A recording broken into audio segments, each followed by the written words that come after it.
Bueno, ahí estamos grabando.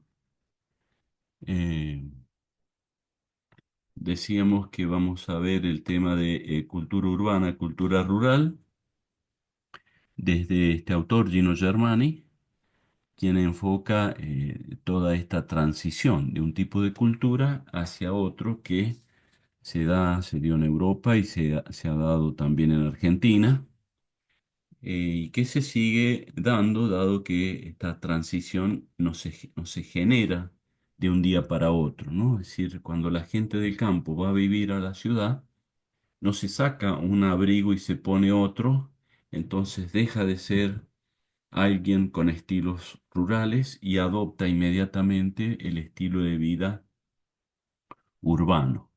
Eh, Todo lo contrario.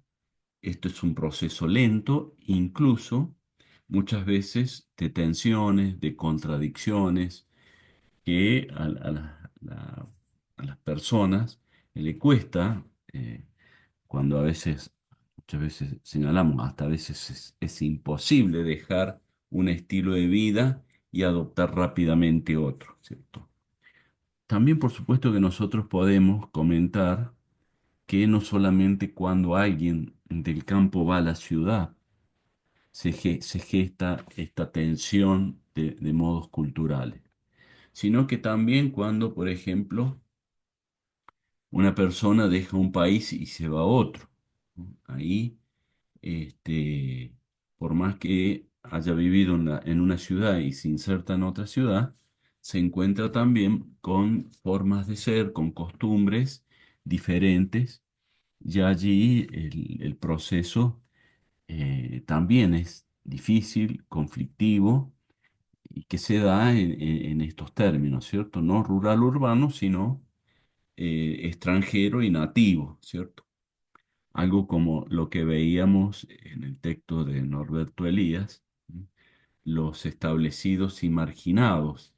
¿Sí? Esa tensión que veíamos en ese material se da también de un modo semejante cuando, por distintas razones, una persona deja, o una familia deja su país de nacimiento y se va a vivir a otro país. Eh, Puede ser por trabajo, puede ser porque es un exiliado político, puede ser por desplazamientos en virtud de guerras. Hay muchas razones por las cuales la gente abandona su país y se va a vivir a otro, ¿no? Es una elección, una decisión difícil, este, pero muchas veces las condiciones empujan a dar este paso como un paso, bueno, necesario, como un futuro posible que se lo proyecta en otro país. Ustedes ven, por ejemplo, toda la tensión que se genera hoy en Europa y en Estados Unidos con las corrientes migratorias, ¿cierto? En Estados Unidos, esencialmente de personas de América Latina, en Europa de África, ¿no? Eh, y esto claramente que se trata de una complejidad, una tensión que, bueno, no es agradable para nada, ¿no? Se da muchas veces una paradoja de que los gobiernos, sobre todo los países más desarrollados, tienen economías abiertas o son liberales, en donde los productos van y vienen sin mayores obstáculos. Sin embargo, se pone restricción a la circulación de las personas, ¿eh? Esto por distintos motivos. eh, no, no se acepta de buena manera al inmigrante, porque quita trabajo, porque es extraño, porque se lo carga de prejuicios, ya que se piensa que ese inmigrante no se adapta a la cultura, sino que sigue con su propia cultura y esa puede ser disfuncional, puede generar tensiones y sobre todo puede romper la identidad del país a donde se está insertando. Ese temor a que un país pierda la identidad en virtud de los extranjeros, es algo que muy fuerte y que genera, por supuesto, este rechazo, ¿no? Bueno, entrando un poco más en tema,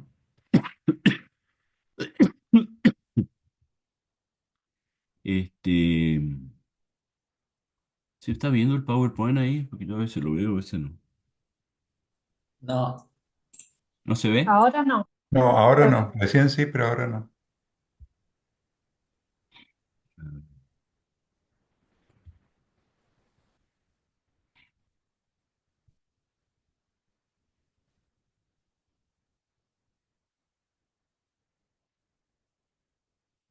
Ahí se debe ver, ¿cierto? Sí, ahí sí. Bueno, Ahora sí. entonces nos vamos a focalizar en este material de la transición de la vida rural a la vida urbana. Y después sobre el final del texto también vamos a mencionar eh, la transición de la vida moderna, rural, perdón, urbana, hacia lo que algunos denominan la cultura postmoderna, tema que después vamos a profundizar, pero que ahora vamos a decir algunas cosas también sobre esta transición. Que el autor no dijo nada, porque este texto es un texto viejo, no se hablaba de posmodernidad en ese entonces, así que el material de origen solo plantea este proceso entre lo rural y lo urbano. Bueno, la primera pregunta es: ¿qué impulsa a la gente a irse a las ciudades, dejar el campo e irse a las ciudades? Un poco lo que ya mencionaba, ¿cierto? La dificultad de poder subsistir en las zonas rurales, la falta de trabajo, de competitividad y tener que insertarse muchas veces en las fábricas de las grandes metrópolis como los lugares donde se consigue trabajo. Eso, digamos, es un impulso quizás no voluntario, pero otros, como decía también recién, se van a la vida urbana porque prefieren también una mayor cantidad de oportunidades, mandar los hijos a la escuela, eh, una serie de ventajas que la vida urbana presenta frente a lo rudo que puede ser vivir a veces en el campo, ¿no?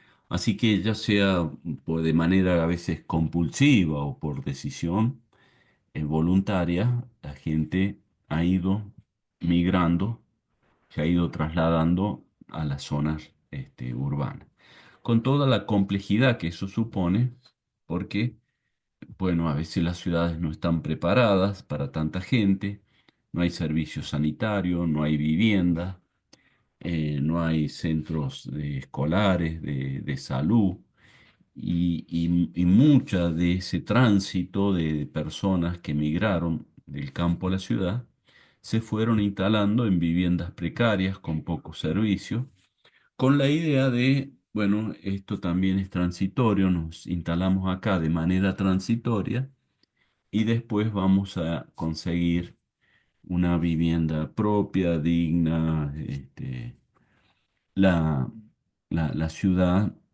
también se vendía, ¿cierto? Se ofrecía como un lugar ideal para muchos, ¿no? Un lugar donde todo era posible y bueno, indudablemente que no lo fue ni lo es, ¿eh? Eh, Sintetizando las características de lo que supone la vida urbana y lo que supone la vida rural, podemos marcar como un elemento este, típico y distintivo de la vida urbana es que el concepto de lo público cobra gran relevancia, ¿cierto? Y en gran medida la vida social se lleva a cabo bajo esta categoría de lo público, ¿cierto? Pero ¿qué significa lo público? Ya también es un concepto que hemos mencionado en otra oportunidad, así que reiteramos. Lo público tiene que ver con el conjunto de la población, el todo. Y este todo, a su vez, aunado a la idea de derecho de servicios básicos, ¿no? De salud, de educación, de seguridad. ¿Por qué? Porque somos simplemente ciudadanos de una nación. El solo hecho de nacer en un territorio, en esta época, ¿cierto? Obviamente que hubo otras épocas en que existía la esclavitud y la idea de lo público no, el concepto de lo público no existía. Pero en esta época que nos toca vivir, por el solo hecho de ser ciudadano, tenemos una serie de derechos en donde esta característica de lo público atraviesa a los mismos, ¿cierto? Las impregna. Y como decíamos, lo público es el conjunto, somos todos los ciudadanos y se relaciona con derechos, con la posibilidad, por ejemplo, de acceso a una serie de servicios, beneficios, leyes. El ejemplo que siempre pongo yo es el transitar y sentarse en una plaza, ¿no? ¿Por qué? Y porque la plaza es pública. Esto significa que la plaza es de todos y por lo tanto no se le puede poner un cerco en donde se pida el DNI para poder circular, ¿eh? No, cualquiera circula por la plaza porque es de todos.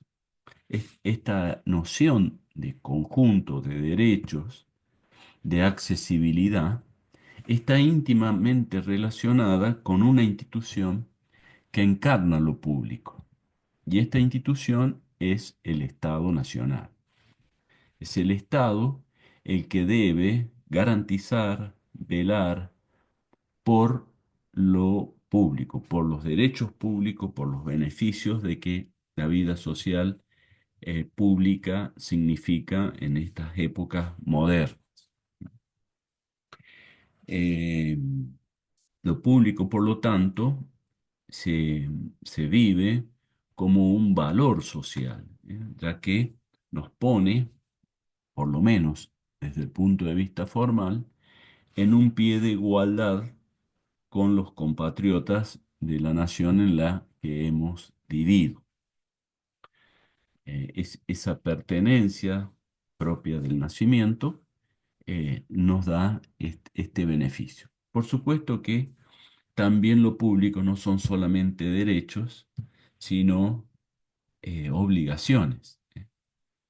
Cuando lo público está en riesgo, debemos hacer cosas, tenemos la obligación de hacer cosas por velar por el interés público.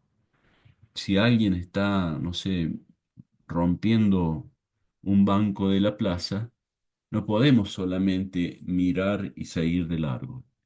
Tenemos la responsabilidad de, bueno, llamar la atención o denunciar porque eh, tenemos el deber de hacerlo en tanto que ese patrimonio que alguien está destruyendo es un patrimonio público.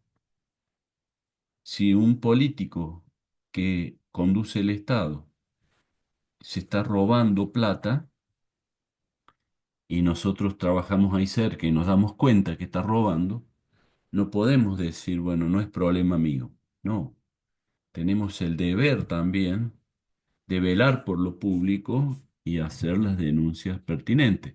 Porque si no se hace, no se asume ese deber, se es cómplice, ¿eh? Se está avalando que alguien esté destruyendo, robando, manoseando lo que es público. Vivimos una época un tanto extraña bueno, hay concepciones que plantean, ¿cierto?, que el Estado es el culpable de los males y en la destrucción del Estado lo que se destruye es justamente la herramienta institucional que vela, cuida, consagra todo lo que es público. Otra característica de lo público es que precisa de la racionalización, de la racionalidad. Esto lo vimos con Weber, cuando habla, ¿cierto? Weber, de que la modernidad implica un proceso de desplazamiento de la Edad Media, que era esencialmente emocional, y se pasa a una vida conducida por patrones racionalizados. Y acá recordamos, ¿cierto?, qué implica la razón y qué implica una racionalización de la vida pública. Bueno, ¿qué podemos decir de la razón? Supone representaciones lingüísticas, representaciones simbólicas de la vida social.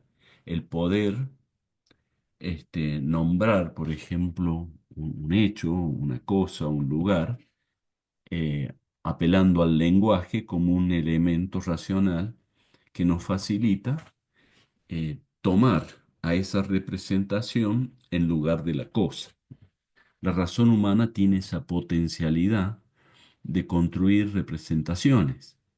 Imagínense ustedes que no pudiéramos abordar una realidad si no fuera que, o únicamente al estar presente en la misma, ¿no? Si así fuera, ni siquiera podríamos conversar qué hicimos ayer. Nos juntamos con un amigo, una amiga, y nos pregunta qué hiciste ayer. Y no podríamos contarlo porque el ayer ya pasó y solamente ya está, ya fue y no tenemos cómo recuperar lo que nos pasó. O que nos digan que va a ser mañana y tampoco poder anticiparnos porque el mañana no está aquí ahora, ¿no? Estaríamos como limitados a un presente inmediato, perceptible, si no tuviéramos esta capacidad racional de representar la realidad, ya sea para atrás, ya sea para adelante temporalmente, ya sea que esté lejos, esté cerca. La razón permite, entre otras cosas, trabajar con el lenguaje y con representación del lenguaje. Ahora, cuando observamos, por ejemplo, cómo es el lenguaje, ahí nos damos cuenta de otra característica importante de la razón, que es justamente un concepto vinculado a lo público, que es el concepto de totalidad. Cuando nosotros decimos árbol, la palabra, el concepto árbol, se refiere a todos los árboles. No tenemos un nombre para el árbol, para cada árbol que percibimos. A lo sumo tenemos especies y entonces decimos, bueno, este árbol es un pino, ¿no? Pero no sabemos si ese pino, no podemos decir, este es el pino 7896, ponerle un número para poder identificarlo. Tenemos el concepto de pino. Podemos sí seguir avanzando un poco más y decir es un pino tipo, no sé, australiano. Entonces nos vamos acercando a ese pino, ¿cierto? Árbol, pino, pino australiano. Y en la medida que vamos combinando palabras, vamos llegando a ese pino que tenemos frente nuestro. Pero así todo, las palabras tienen este carácter general, que por combinación de ellas achicamos, acotamos la realidad a la cual queremos hacer referencia. Nos pasa lo mismo con los nombres nuestros, ¿cierto? O sea, eh, ¿cómo se llama esa persona que tenemos al frente? Ese buscarle el nombre, estamos, ¿cierto?, apelando a una construcción racional. ¿Cuál es el nombre? Se llama Juan. Bien, pero todavía esta palabra, Juan, no nos singulariza a ese Juan. Necesitamos otra palabra más. Juan Alberto. ¿M? Ya ahí ya sacamos, despejamos a varios Juanes, ¿eh? Juan José, Juan María, Juan Carlos. Este se llama, no me acuerdo cómo dije, Juan Alberto. Pero todavía quedan muchos Juan Alberto. Necesitamos, por ejemplo, un apellido. Juan Alberto Jofré. Entonces, utilizando tres nombres, que cada nombre tiene este carácter general, pero al combinarlos nos permite llegar a una cierta particularidad, a ese Juan que estamos observando, que se llama Juan Alberto, creo que usé el apellido Funes, ¿cierto? Ahí sí, la razón, ¿eh? Hacemos como que le hacemos una trampita a la razón para llegar a la singularidad de la realidad. ¿Por qué? Porque la razón, en términos generales, es así, totalizadora, abarcativa, da cuenta del conjunto y por lo tanto es abstracta, ¿no? No es concreta, no llega a la singularidad concreta. Cuando esta razón se pone, ¿cierto? Y cobra centralidad en la vida pública, eso se traduce, por ejemplo, en la importancia de las leyes, de regular para todas las personas una forma de ser ante determinadas circunstancias. No se hace una ley para Pedrito, otra para María, otra para Rosita, otra para José. La ley es para todos. Esto, digamos, es una de las características básicas de la modernidad, ¿verdad? La igualdad ante la ley, o cuando hablamos de clases sociales, ¿verdad? La clase anterior estuvimos hablando de estratificación y ahí vimos que las clases sociales era la forma moderna de estratificación. Y una característica que pusimos es la igualdad ante la ley. Eso, eso no significa igualdad material, no significa igualdad de hechos, sino una igualdad formal que genera ciertas posibilidades y ciertos accesos a, por ejemplo, servicios públicos. No fuéramos iguales ante la ley, por ejemplo, en la universidad pública podría tener un sistema de acceso que diga, bueno, para acceder acá se tiene que haber nacido en tales y cuales barrios y el que nació en estos otros barrios no tienen el derecho. Esta es solamente para un sector social. Indudablemente no sería una universidad pública. El ejemplo que puse de distinguir por lugar de nacimiento, claramente que no se usa, pero sí se usa si uno pone, por ejemplo, una matrícula que hay que abonar. Si hay que pagar, no sé, 100.000 pesos mensuales por asistir a la universidad, allí sí vamos a ver que como los que viven en determinados barrios, se les complica el acceso a la universidad. Deja de ser una institución pública para ser un derecho solamente para aquellos que pueden abonar una matrícula. Entonces, lo público fue una característica esencial en la modernidad, lo sigue siendo, pero bueno, no es algo dado y que está y no tenemos que hacer nada para preservarlo. No, ¿cierto? Esto, lo público, es una construcción cultural, es una construcción política, es una construcción incluso ideológica, que hay gente que está muy de acuerdo, otros poco de acuerdo y otros, por el contrario, bastante en desacuerdo de la vida pública, de los derechos públicos, de los espacios públicos, de las instituciones públicas. Pero en términos generales, las ciudades se han ido moldeando, han ido creciendo, se han expandido, esencialmente a través de la construcción de instituciones públicas, es decir, una vida racionalizada, con reglas, con pautas generales que van dirigidas al conjunto de una sociedad. Así como está la educación pública, está la salud pública. ¿Mm? tener la posibilidad de acceder a un hospital sin perder ese derecho si no puedo abonar por los servicios que se me prestan. Esto también nuevamente pasa lo mismo, ¿no? Habrá concepciones que fortalecen estos derechos y otras que los restringen. Este, y habrá también concepciones de partidos políticos, de gobiernos, en que procuran que los servicios públicos sean amplios, sean buenos y no restringirle recursos. Si uno va a un hospital y para ser atendido, no sé, te dan un turno para dentro de 2 meses, y bueno, indudablemente en ese hospital hay pocos recursos, ¿no? Habrá pocos médicos, habrá pocas salas, habrá pocas camas, habrá poco medicamento. ¿Eh?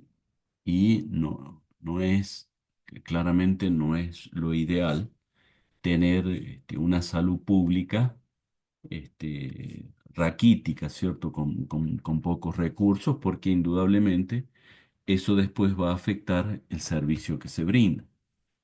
Lo mismo en una escuela, ¿cierto? Una escuela pública en donde un grado, en vez de trabajar con 20 alumnos, le ponen 40, 50 alumnos.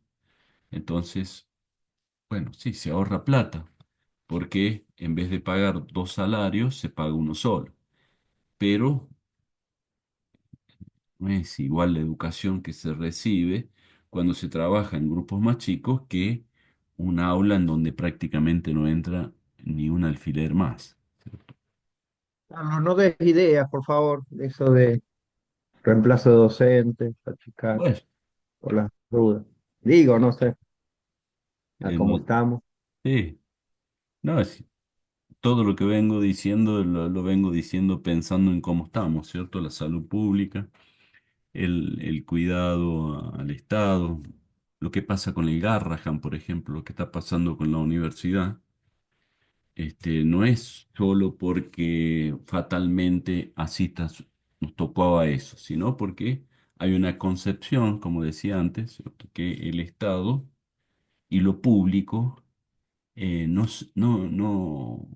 no producen el desarrollo, el crecimiento que una nación merece, sino que por el contrario, es gasto que empobrece a la gente.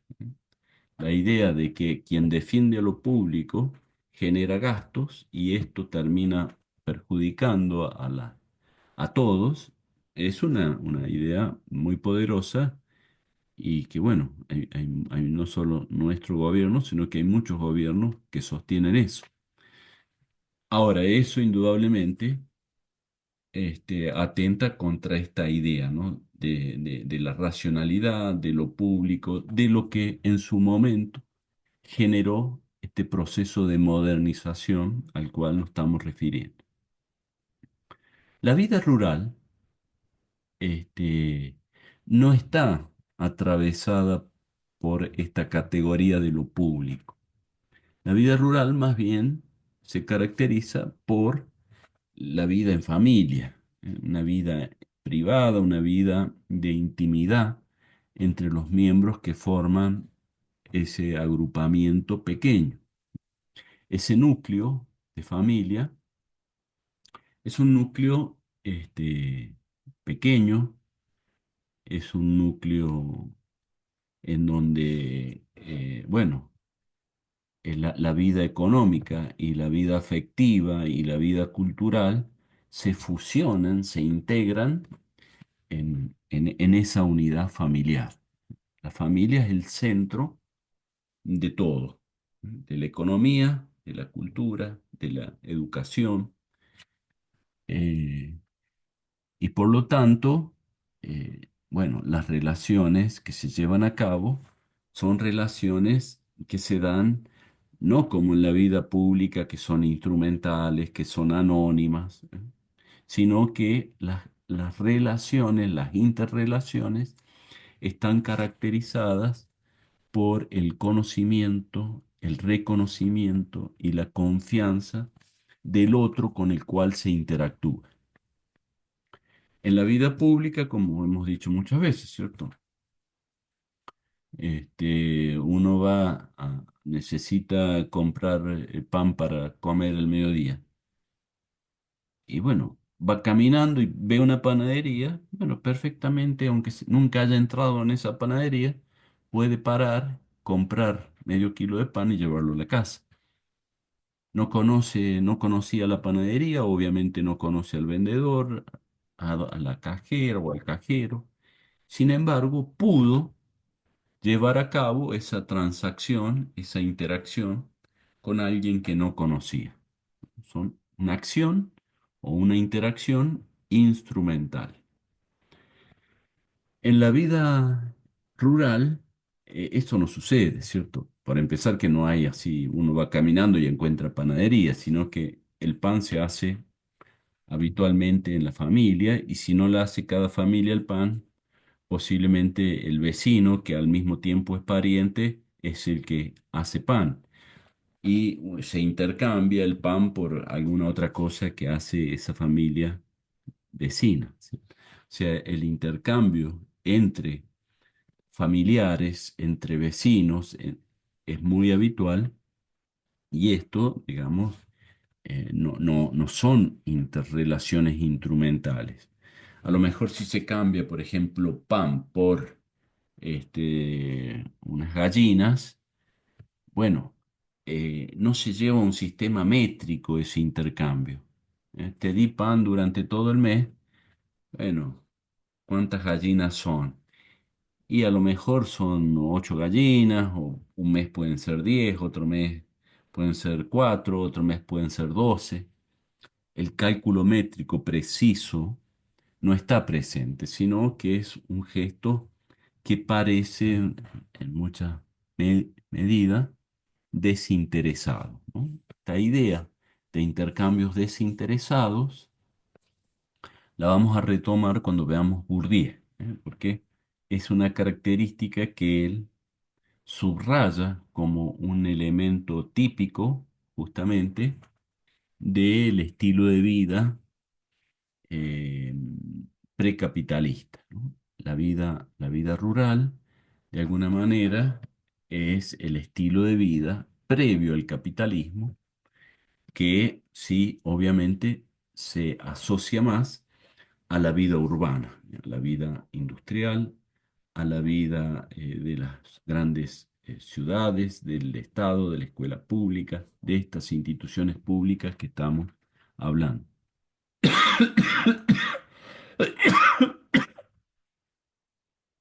Hemos mencionado, hemos puesto como ejemplo que un intercambio comercial, así como uno puede en la vida urbana ir a comprar pan a una panadería que nunca fue, y eso no sucede en la vida rural los intercambios, como decimos, se generan entre vecinos, conocidos, etc. Y otra diferencia, cuando se hace un intercambio incluso importante, supongamos un vecino le compra un auto a otro, es que en el campo no hace falta ir a un escribano, firmar papeles, sobre todo si ha quedado alguna cuenta pendiente. Te vendo este auto, ahora me entregas la mitad y la otra mitad me la haces en 5 cuotas. Bueno, esas 5 cuotas en el campo se da la palabra. Yo te voy a pagar todos los meses tanto dinero para cancelar esa deuda. La palabra alcanza. Y alcanza porque con el otro que se interactúa es alguien que uno conoce. Piensen ustedes que le venden algo a un hermano. Bueno, no van al escribano a firmar un boleto de compra-venta, sino lo que acuerdan es lo que alcanza y sobra, ¿no? La palabra es el instrumento cuando hay confianza. El papel, el escrito, no, ¿cierto? No, no quiere decir que cuando se va a un escribano a firmar un contrato, se esté haciendo un contrato con un delincuente. No, simplemente la gente no se conoce entre sí y no tiene por qué confiar en la palabra. Me imagino que algunos de ustedes, por ejemplo, si alquila un departamento o algún tipo de vivienda, posiblemente se ha hecho un contrato y que lo han firmado en un escribano. ¿Y eso por qué? ¿Porque creen que ustedes son delincuentes? No, simplemente porque el propietario no los conoce y por lo tanto lo que se ha acordado aparece escrito y luego firmado. ¿Y el escribano qué es lo que viene a hacer? Viene a ayudar a que después nadie diga, no, esa firma no es mía. No, si está firmada por un escribano, es tuya. Es un agente público, el escribano, que garantiza que esa firma es de tal persona. Se firmó frente a un escribano, por lo tanto, no existe la posibilidad de decir yo no firmé eso. No, sí, sí lo firmaste. Acá está la certificación hecha por este agente público. Entonces, la confianza, el reconocimiento es algo típico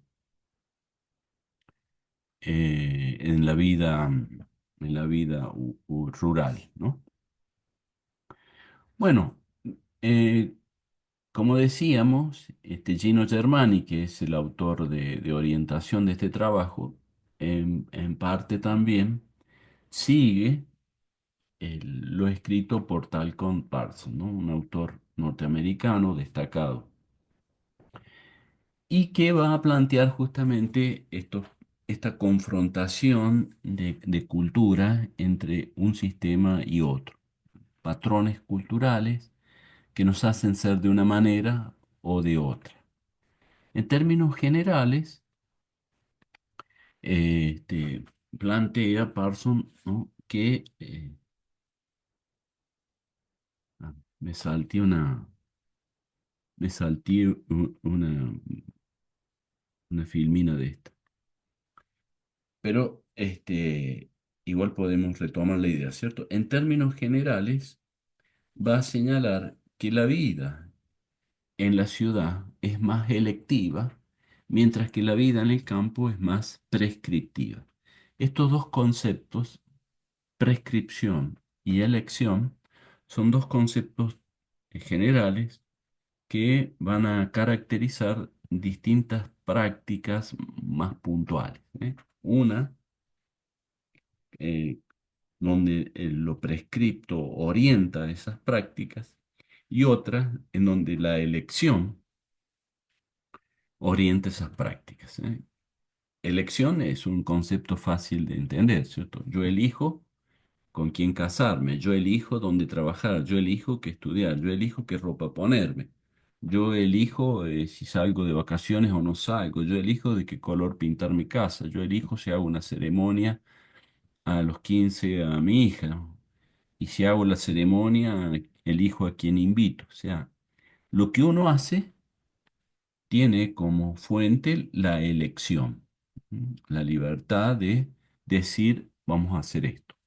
Ese sería un poco un patrón general que orienta las acciones.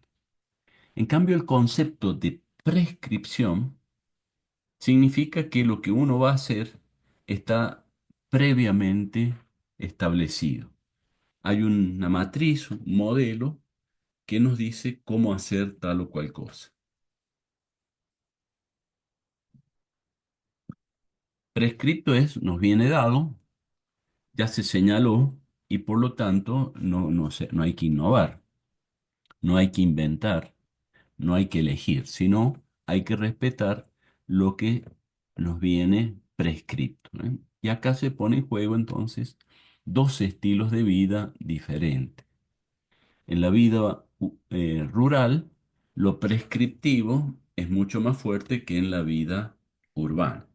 No es que en la vida urbana no haya elementos prescriptivos, claramente los hay, ¿cierto?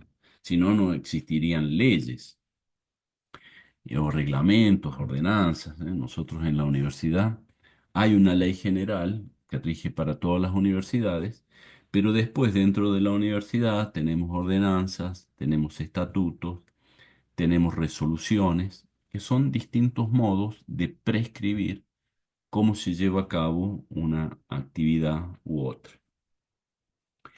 Y en este marco, ¿cierto?, de elección-prescripción, también viene a jugar otro elemento lógico, otro parámetro de acción fundamental que nos permite situarnos, ¿cierto?, en la vida rural o en la vida urbana, y que tiene que ver con este concepto de cambio.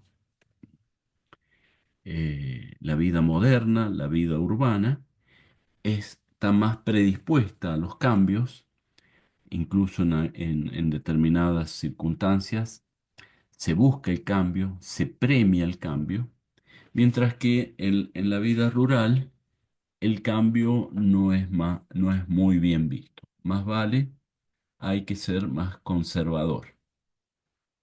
Acá podemos vincular esta posición frente al cambio cuando hemos hablado, por ejemplo, de Durkheim, de lo sagrado y lo profano, ¿eh? En donde decíamos que lo sagrado no se puede estar innovando determinados rituales, determinadas formas, ¿eh? No puedo yo un día rezar el Padre Nuestro de una manera y otro día rezarlo de otro. ¿Mm? Una misa un día hacerla de una forma, otro día de otra. Se es conservador esencialmente en la vida religiosa. Ahora, si uno va a trabajar a una fábrica, en la fábrica el cambio, se busca el cambio. ¿Por qué? Y porque se busca producir más, con menores costos, con mayor calidad. Entonces, siempre está en observación los instrumentos de producción, las personas que producen, el objeto que se produce y en permanente evaluación.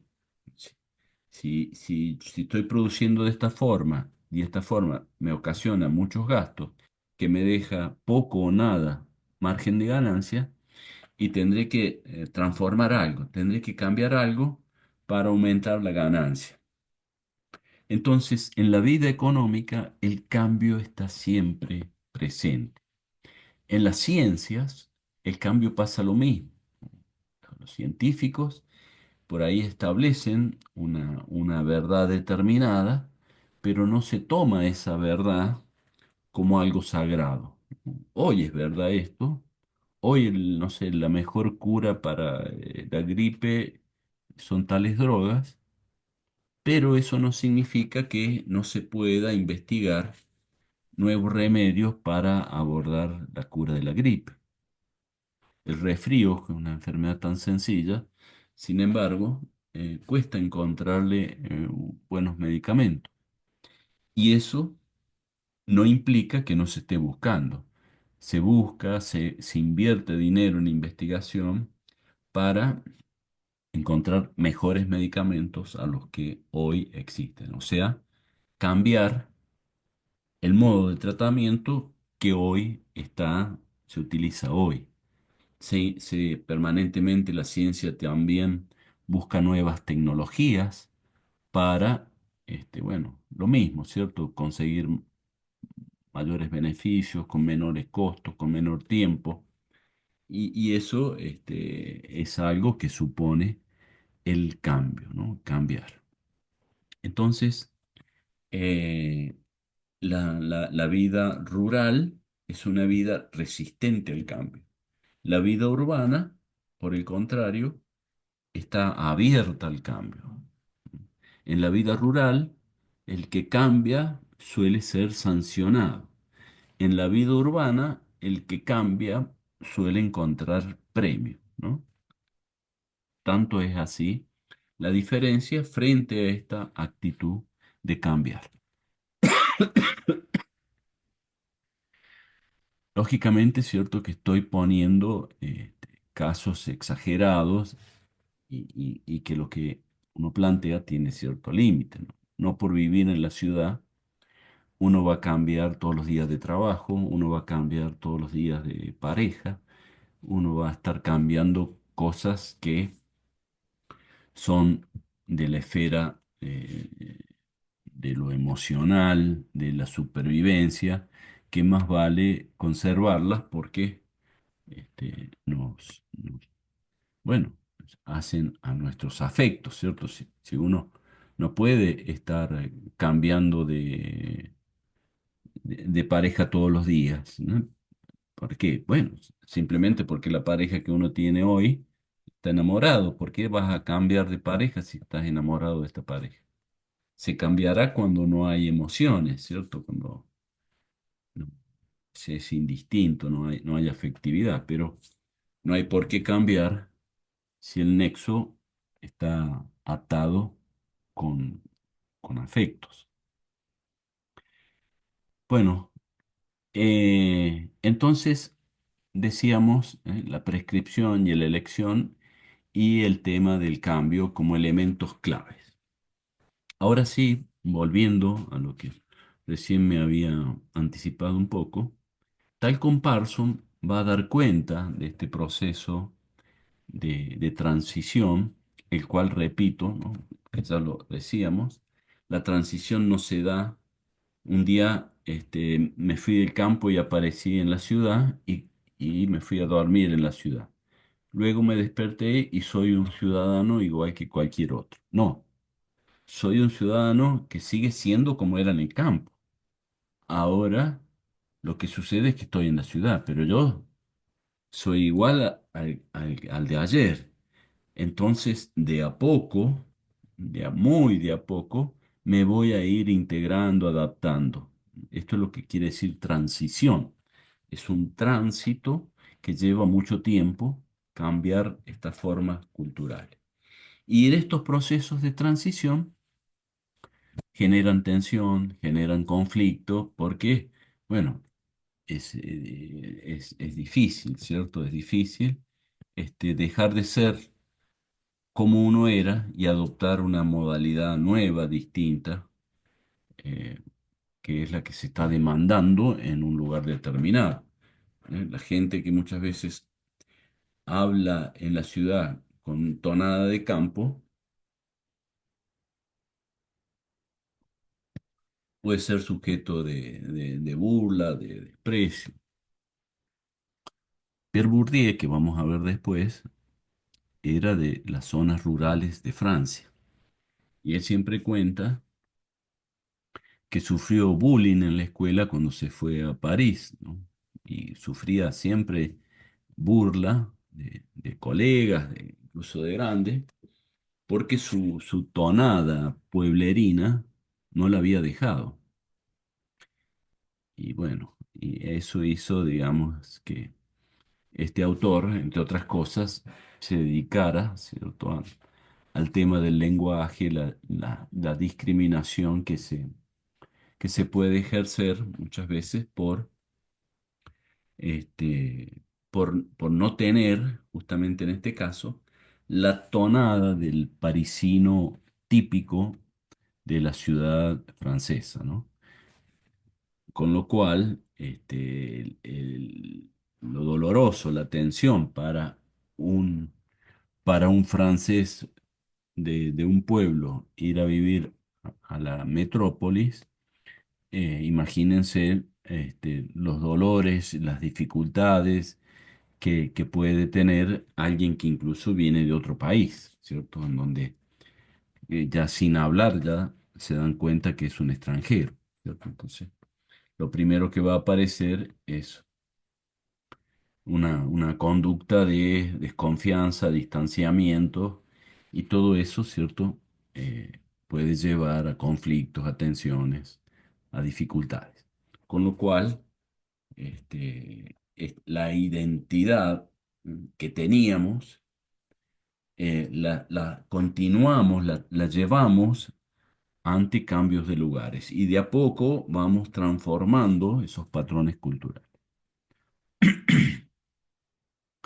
Acá el autor establece 5 modalidades típicas que orientan la acción en un tipo de vida y en otro. En la vida, esto que habla primero, neutralidad, universalismo, especializado, competitivo y adquirido, tienen que ver con patrones culturales, formas de ser culturales de la vida urbana. Mientras que afectividad, particularismo, indiferenciado, cooperación y adscripción tienen que ver con patrones culturales de la vida rural. ¿Eh? ¿Qué quiere decir patrones culturales? Bueno, que orientan nuestra acción. Tenemos un modo de ser más afectivo o más neutro.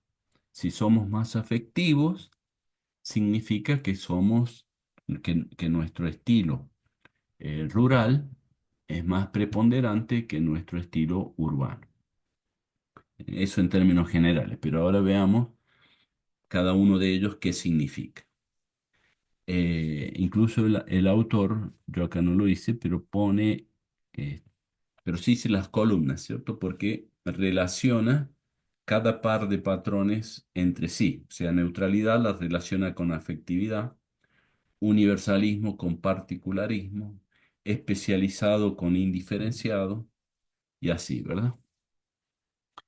¿Qué significa un patrón cultural orientado desde la neutralidad o orientado desde la afectividad? Bueno, la clave, dice Gino Germanis, será en la posibilidad o no de posponer la gratificación de la acción. Posponer significa mandar para adelante, hacer algo en donde la gratificación no viene inmediatamente, sino que sucederá dentro de un tiempo, como si fuese una inversión, ¿no? Voy a ahorrar dinero para comprarme la bicicleta. Ahora me dieron 100.000 pesos, no me los gasto, no busco el placer inmediato con esos 100.000 pesos, no voy y me compro ropa porque me quiero comprar la bicicleta. Entonces, lo voy a ahorrar. Cuando llegue a los 300.000 pesos, ahí los voy a gastar. Pero para llegar a los 300.000 pesos, tengo que posponer la búsqueda de la gratificación. No vivo la inmediatez del placer inmediato.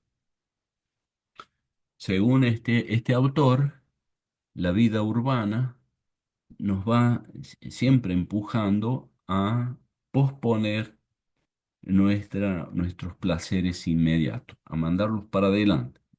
Es la razón, el instrumento subjetivo, la dimensión subjetiva, que nos permite armar ese plan y justamente disciplinar el deseo de placer inmediato. ¿No? Me dieron 100.000 pesos o me gané 100.000 pesos en una tarea que hice, no agarro y, como digo, ¿cierto? Compramos asado, compramos unos vinos y hago una fiesta esta noche con los amigos. Eso es inmediatez, porque tengo capacidad racional. Sé que el mes que viene me va a tocar de vuelta hacer esta changuita y me voy a ganar otros 100.000 pesos. Y al otro mes me va a volver a tocar esa changuita y me voy a volver a ganar 100.000 pesos. Mi meta la pongo de acá a 3 meses. Y durante 3 meses no voy a gastar. No voy a hacer asado o por lo menos no voy a sacar de ese dinero para luego llegar a lo que estoy buscando. Entonces, la neutralidad implica el posponer, proyectar para adelante la satisfacción inmediata. ¿Eh? Ustedes están apostando, por ejemplo, ustedes están apostando a un placer que va a llegar de acá a 5 años. Recibirse, ser psicóloga, psicólogo, es una apuesta absolutamente racional. Es estar convencido, ¿cierto?, de que si van cumpliendo los pasos que la universidad le establece para el cursado de la carrera, van a llegar. Entonces, eso implica, ¿m? hacer muchas cosas todos los días durante 5 años que no son placenteros. No es muy placentero cursar, estudiar, ir a rendir. Y más placentero sería quedarse a dormir, ¿cierto? Que veo que muchos compañeros prefieren esa variante porque hay muy pocos conectados. Pero bueno, en algún momento tendrán que revisar la clase. O, lo que implica más esfuerzo, leer el material.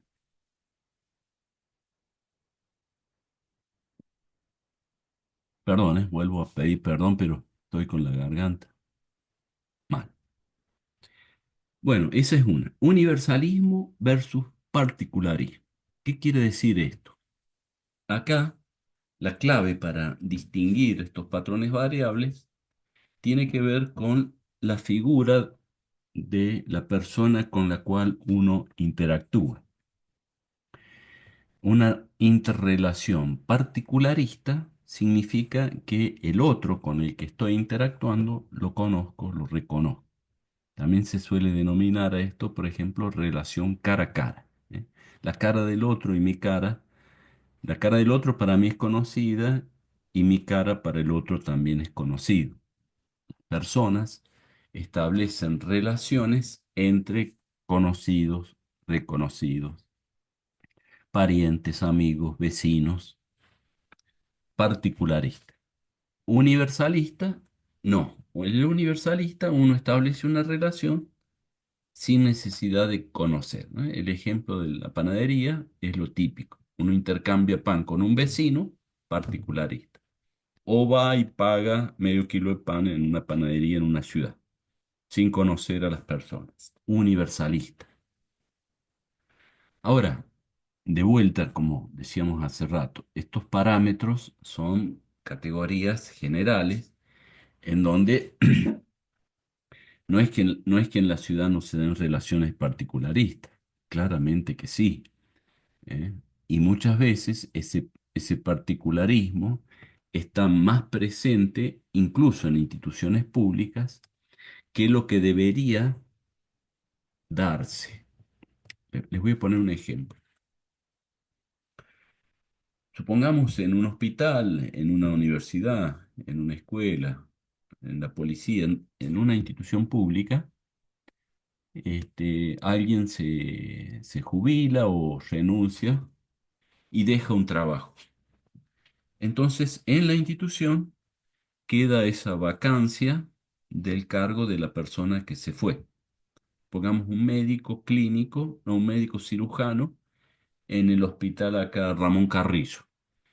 El cirujano cardíaco, había dos, uno se fue a trabajar a otro lado.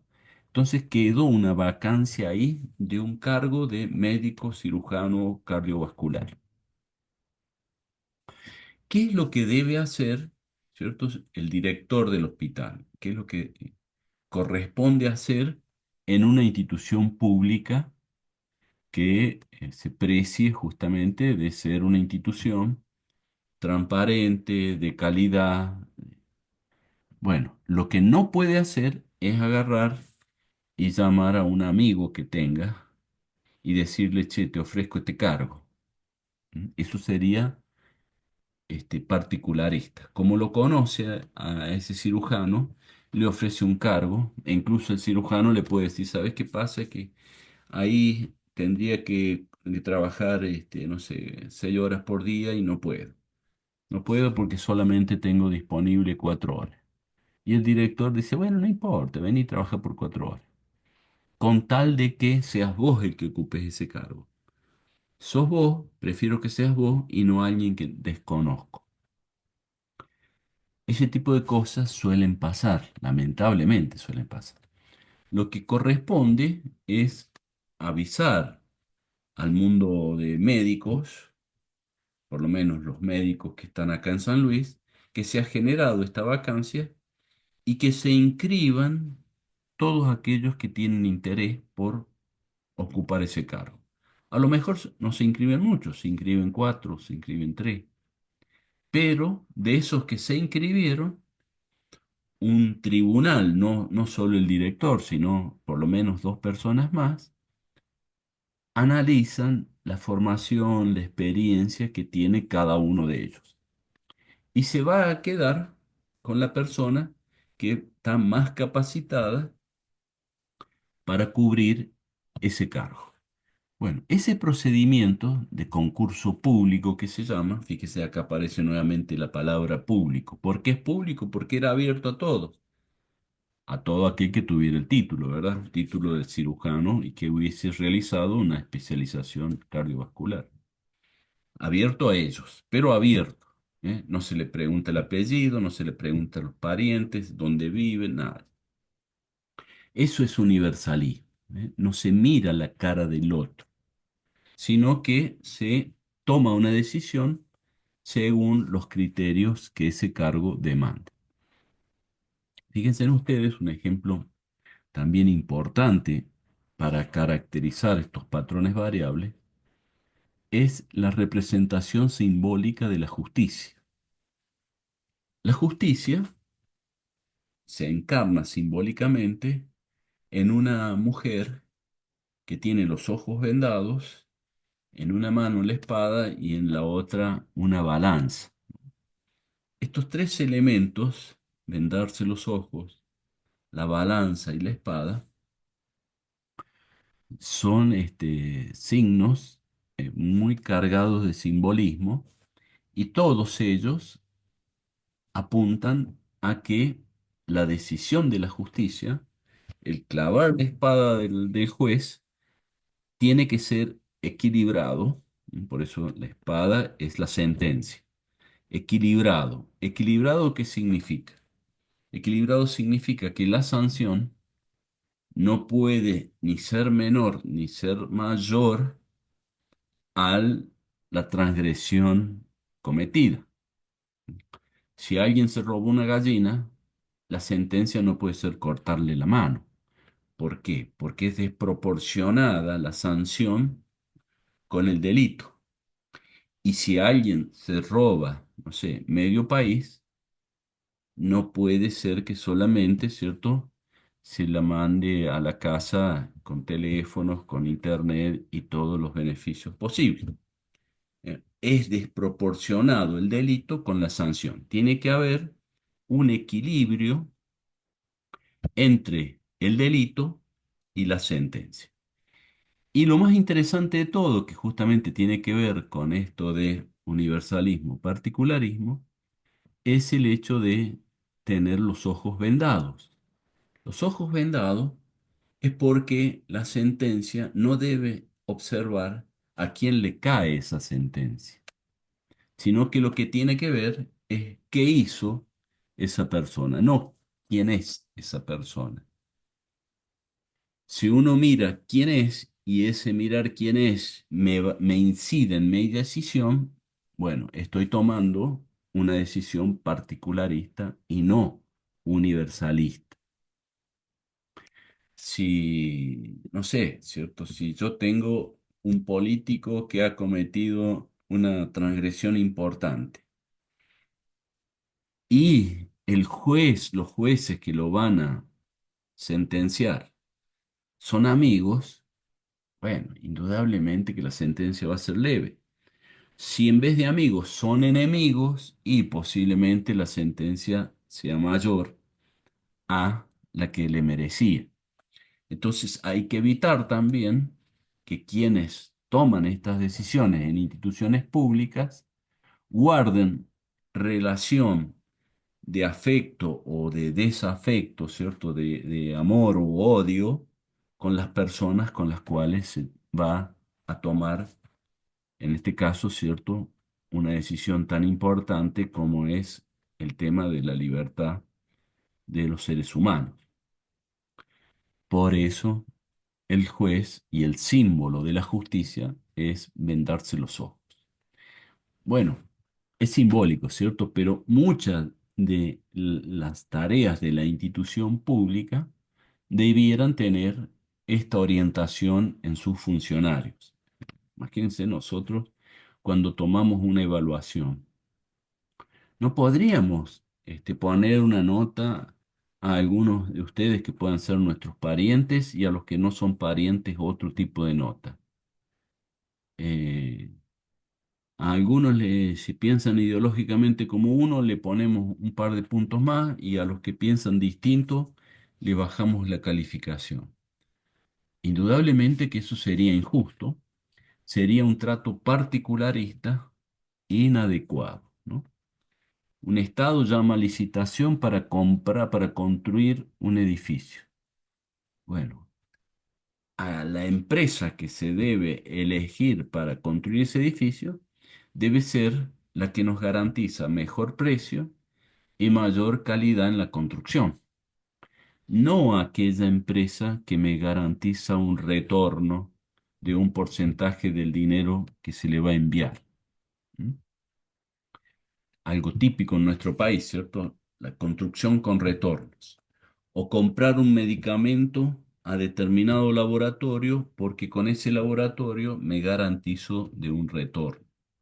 Esos son tratos particularistas que en estos casos, en estos ejemplos, se denomina corrupción. ¿Mm? ¿Se corrompe por qué? Y se corrompe porque se dejó de elegir de una manera universal. Tendría que elegir al mejor laboratorio que me ofrezca mejores precios, mayor calidad, no al que me ya tengo aceitado el retorno por la compra hecha. ¿Mm? ¿Por qué? No importa pagar de más, porque lo importante es el retorno. Y ahí indudablemente esto se presta, ¿cierto?, para manosear la esfera de lo público. En este caso, ¿no? El Estado, los funcionarios del Estado corrompen al Estado mismo. ¿Eh? Después vienen otros y dicen, ¿cierto?, el Estado es una bolsa de ineficiencia. Bueno, porque también, no por la institución en sí, sino porque lamentablemente hemos tenido y tenemos funcionarios en donde el particularismo es más importante que el universalismo.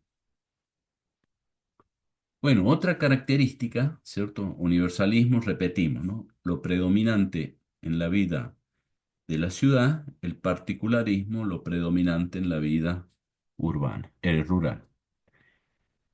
Especializado, indiferenciado. ¿Qué significan estos dos patrones culturales? Hemos mencionado, ¿no?, que con el paso del tiempo, los procesos socioculturales de comunidades pequeñas, avanzamos a grandes metrópolis. En las comunidades pequeñas, las personas, los miembros de esas comunidades, hacen todas las actividades prácticamente de modo indiferenciado. Hay que cazar animales, todos salen a cazar. Hay que cocinar los animales, todos los cocinan. Hay que usar los cueros para hacer ropa, todos hacen esas mismas tareas, de modo indiferenciado. Claro que son pocas tareas las que se llevan a cabo y son pocos miembros los que conviven. En una metrópolis hay miles de tareas distintas. Y esas mismas que incluso nombré ya ni existen, ¿eh? No, no se sale a cazar animales, sino que se crían animales. El que come el animal, bueno, va al súper y compra un kilo, un pedacito de ese animal, no pide todo el animal. Y porque pasó antes, ¿cierto?, por un frigorífico, se hizo ese proceso en otro lugar. Y esa persona que compró un kilo de carne pagó en la carnicería por la carne en virtud de que tiene un dinero, ya que trabaja de empleado administrativo en, no sé, en un centro médico. Entonces le pagan un salario y con ese salario compra la carne. El carnicero justamente después se va a hacer atender en el centro médico, manda un chico a la escuela y otras tareas más. Tareas especializadas, diferenciadas, en virtud, ¿cierto?, de la complejidad social.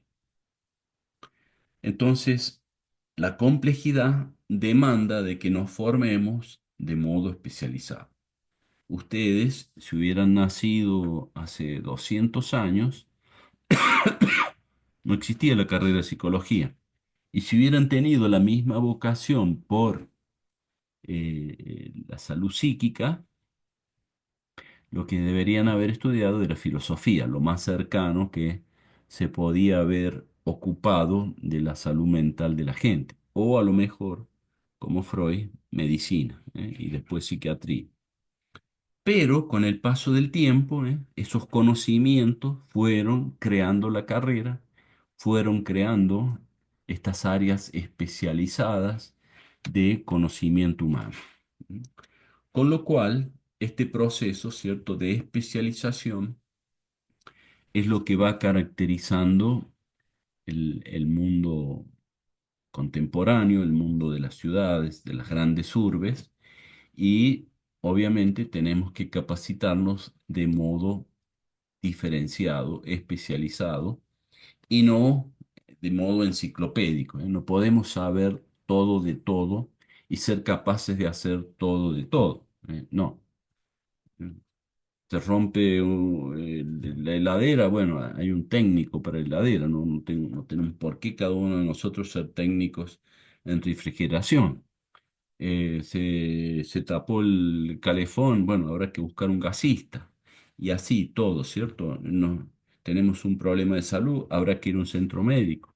¿Nosotros qué somos? Y nosotros somos psicólogos. Entonces, nuestra tarea es atender a gente que demande por atención psicológica. Bueno, otro patrón variable es este de competitivo versus el cooperativo. La vida urbana es una vida en donde la competencia entre unos y otros es mucho más frecuente que la cooperación. La cooperación se da más en las zonas rurales. La gente es más cooperativa, quizás en parte por esto que venimos diciendo, porque son conocidos, se reconocen, son vecinos, pero también porque es también más útil ser cooperativo que individualista. Hay que hacer, quiero hacer una casa para mi hijo y vivo en el campo. Bueno, qué mejor que pedir una mano a los parientes y a los vecinos que me ayuden a construir. Entonces eso me sale más barato, lo hago más rápido. Después, por supuesto, ¿no? Cuando haya que construirle la casa al hijo del vecino, yo iré a ayudar también, ¿no? Esa cooperación es algo típico, ¿no? Hacemos una fiesta y bueno, uno lleva las empanadas, el otro lleva algo de bebidas, el otro ayuda a cocinar. Entonces la fiesta es posible. Si la fiesta debe cubrirla solamente el dueño de casa, y posiblemente no haya nunca fiesta porque sale mucha plata hacer fiesta. En cambio, si la organización es cooperativa, es mucho más factible llevarla a cabo.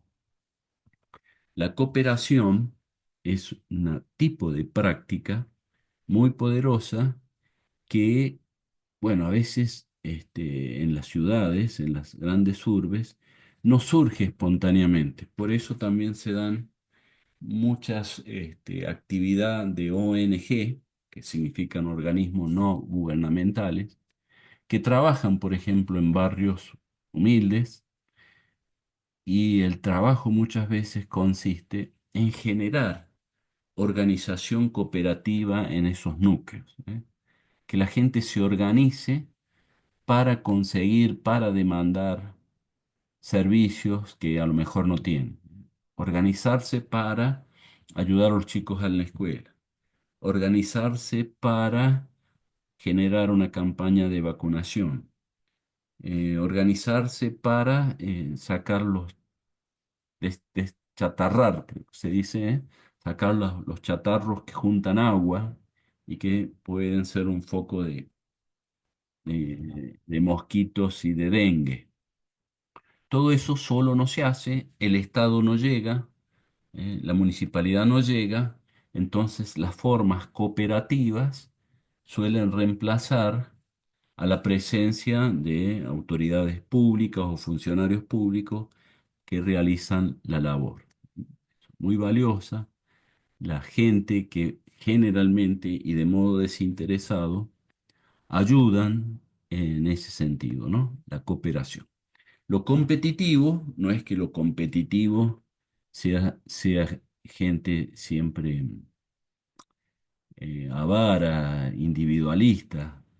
No, también ser competitivo puede ser importante y necesario. Que ustedes tengan, no sé, el mejor médico para operarse del corazón. Qué mejor, ¿cierto?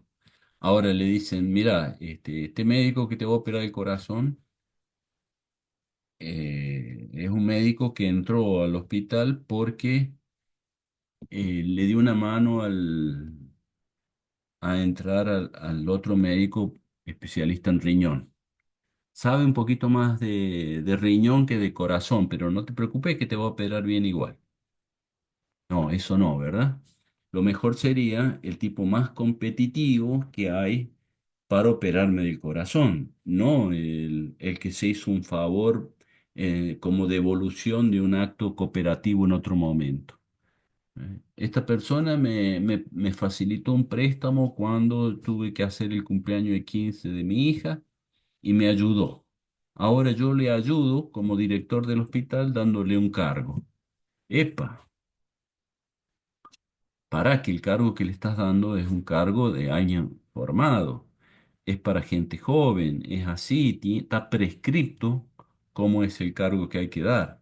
Hagamos un llamado público y el que sea más competente, el producto de una competencia, es el que se selecciona. Entonces, la competencia también es un criterio importante a tener en cuenta. Claro que, ¿cierto?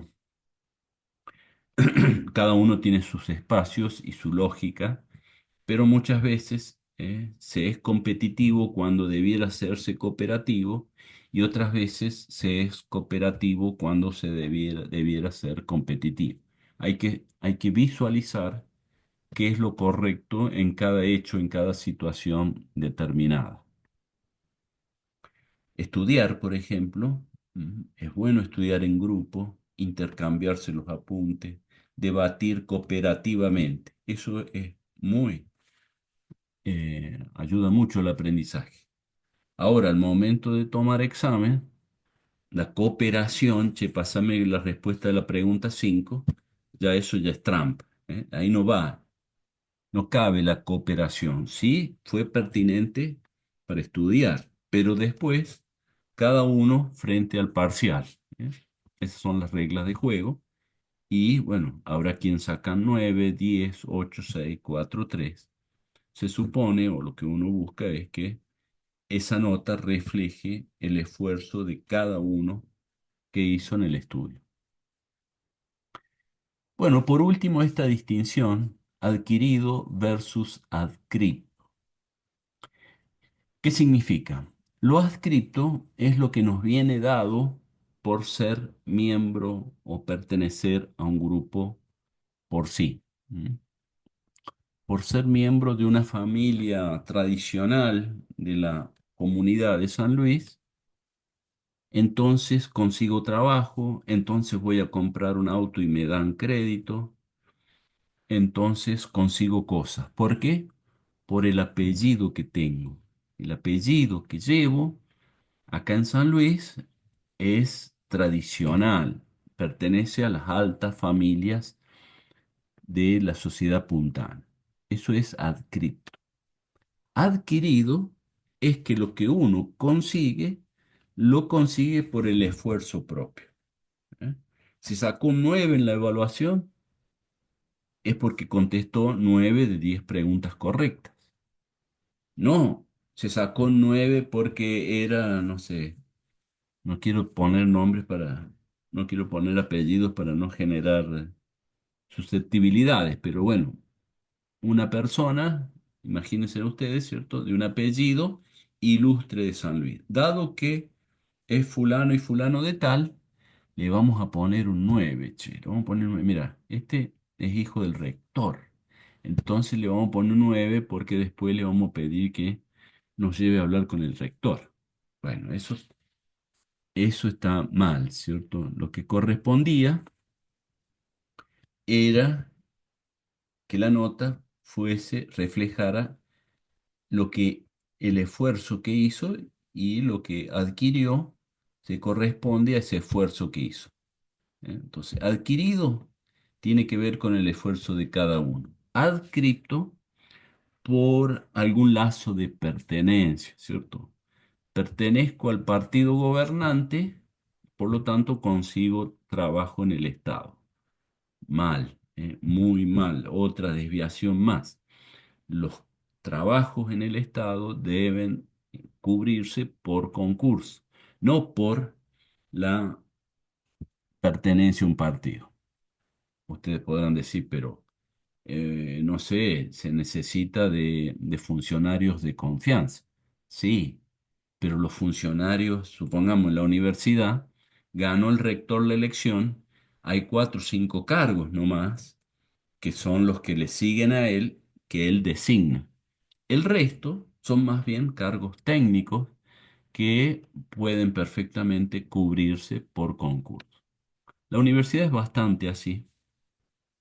Lo que no es así es el estado provincial, en donde se baja muchos escalones y se renueva mucho la planta de trabajadores desde el punto de vista de las pertenencias políticas. Esto es otra forma de distorsión, ¿no? Debería, sí, eh, el- un gobernador, por ejemplo, o un presidente, nombrar 10, 15, 20 funcionarios, cada uno de estos, si estamos en la presidencia, supongamos, obviamente, nombra a los ministros, cada ministro nombra 4 o 5 subsecretarios, y ya después vienen los técnicos, y los técnicos deben ocupar esos cargos porque se lo ganaron en virtud de sus capacidades y no en virtud de la ficha de afiliación al partido. No porque lo pidió un amigo, mira, este trabajo se lo vamos a dar porque lo está pidiendo Pedrito. Y Pedrito es el puntero del barrio allá Pucará. Y a Pedrito lo vamos a necesitar para la elección. Entonces no le podemos decir que no a Pedrito. Bueno, ese tipo de prácticas pueden suceder y obviamente generan distorsión. Bueno, para ir cerrando e ir anticipándonos a lo que vamos a decir después, esto podemos relacionar época premoderna, moderna y posmoderna. Claramente que lo que hemos hablado de los patrones culturales rurales del campo pertenecen más a la premodernidad, a la vida medieval, a la vida antes de la modernidad. Lo que hemos caracterizado como patrones culturales típicos de la vida urbana son los predominantes en la vida moderna. Pero esta vida moderna que hoy vivimos está entrando en tránsito también y algunos de estos patrones culturales típicos de la modernidad se están transformando. Fíjense ustedes acá, en este PowerPoint hay 3 columnas. No sé si a ustedes les aparece a la izquierda el rojo: afectividad, particularismo, indiferenciado, cooperativo, adscripción. El otro, neutralidad, universalismo, especializado, competitivo, adquirido. Acá hay un error en este. Adscripción va acá. Ah, no, está bien. Está bien ahí. Este rojo entonces es el premoderno, el azul es el moderno, y acá esta columna de la derecha, fíjense, hay 2 rojos y 3 más bien azul, ya que, lo que se dice posmodernidad, está existiendo cambios. Cuando decimos afectividad es un patrón posmoderno. Y bueno, es porque muchas de las acciones que hoy se realizan, el presente, la búsqueda de la inmediatez, del placer, de la recompensa, lo que uno hace, ha vuelto a ser importante. Entonces, la capacidad racional de posponer el placer y ya no es tan fuerte como era hace 50, 100 años atrás. Las relaciones particularistas vuelven a tener peso y se deja un poco atrás el universalismo. O sea, afectividad y particularismo están caracterizando nuevamente la vida cotidiana en esta época. Los otros, que a veces tienen más que ver con el mundo laboral, eh, se puede pensar que siguen presentes los patrones de la modernidad. ¿Mm? El trabajo especializado es muy fuerte, ¿no? Es imposible volver a formaciones y trabajos indiferenciados. Un mundo competitivo y bueno, cada vez hay mayor competencia para conseguir trabajo. Y la adscripción, por lo menos en las ciudades metropolitanas más destacadas, eh, no tiene mayor cabida, sino que tiene relevancia lo que la persona ha adquirido por sí, la formación, la capacidad que tiene por sí, y no por ser miembro de tal o cual familia, partido, credo o lo que fuera. Bueno,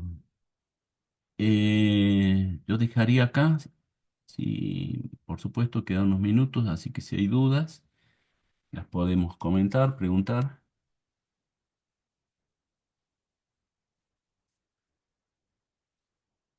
Yo, profe, no había entendido bien lo